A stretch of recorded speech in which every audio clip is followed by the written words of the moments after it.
Oye, Luija, ¿te vienes a tomar algo? ¿Qué va, tío? No tengo ni un duro. Hi amigos de Spanish from the Roots, welcome back to a new class.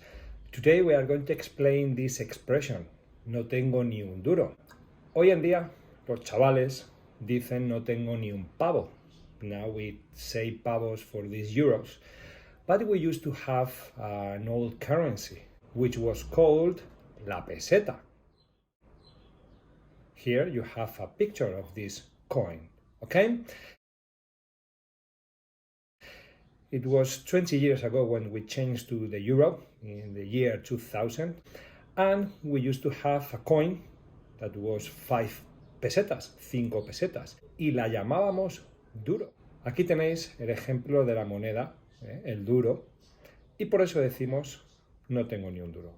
Pero this is not the real duro, because the real one comes from a long time ago.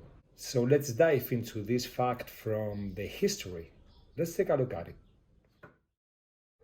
¿Por qué se le llamaba duro a la moneda de 5 pesetas en España? El origen es muy anterior a la peseta, ¿eh? Esto se remonta al siglo XIV, con la moneda de 8 reales. ¿Qué es esto? Another old currency we are going to talk about. And this 8 reales coin is the one that was called duro, okay? But the 5 pesetas coin is the one that is more similar. So let's explain this. El real, una divisa internacional. El Reino de Castilla introdujo en el siglo XIV el real, una moneda que se utilizaría después en todos los territorios de la Corona de España. Con la expansión del Imperio Español, el real se convirtió en la divisa más extendida en todo el mundo. Bueno, divisa is currency, ¿ok? La moneda también decimos de un país, ¿vale? Vamos a seguir con estos acontecimientos históricos. Esta divisa de circulación internacional llevaba grabado un doble hemisferio con las columnas de Hércules. Su moneda más conocida era la de 8 reales, conocida como Real de A8. Esta recibió numerosos apodos, entre ellos peso de plata, peso fuerte y peso duro. Este último explica el origen tanto del término duro como del de peso, nombre que reciben muchas de las monedas del continente americano. Aquí tenéis un ejemplo de una moneda de 8 reales, ¿ok? Esta es la que originalmente se llamó duro, o también, como veis, se llamaba peso. De hecho, como viene aquí, muchas monedas en Latinoamérica son los pesos, ¿verdad? Pues de aquí viene ese nombre. Interesante. Veamos más cosas.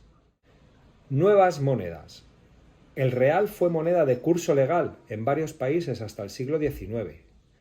En España, la Revolución Gloriosa de 1868 impulsó la adopción de una nueva divisa, la peseta. Como ocurre cada vez que se cambia de moneda, la población realizaba sus conversiones entre una y otra. Bien, cuando han dicho que las poblaciones realizaban las conversiones de las monedas, is when you exchange money. You exchange dollars into euros or vice versa, ¿ok? So eso es convertir las monedas, la conversión, ¿ok? De las nuevas monedas, lo que más se parecía al peso duro era la de 5 pesetas. Por eso recibió el nombre de duro, un apodo que sobrevive hasta hoy. La moneda de 8 reales recibió numerosos apodos. ¿Qué es esto de apodo? Bueno, nicknames, ¿verdad? Me llamo Pedro, pero mi apodo es el calvo, por ejemplo. That's my nickname. Entonces, esos son apodos, o también se puede decir motes. Es lo mismo. Bueno, como podéis ver, de aquí viene el no tengo ni un duro. Como os he dicho, as I said, my generation and previous generations know this currency, these coins. New generations, this millennium, they don't know what we're talking about. But if they listen to this expression, we may maintain it for good. And it's good to keep these expressions. Es bueno mantener estas expresiones, ¿verdad? Well, if you like this type of videos, I just want you to write in the comments if you want me to record more, because I think history is always interesting, isn't it? Be careful, sé feliz y nos vemos en el próximo vídeo. ¡Hasta luego!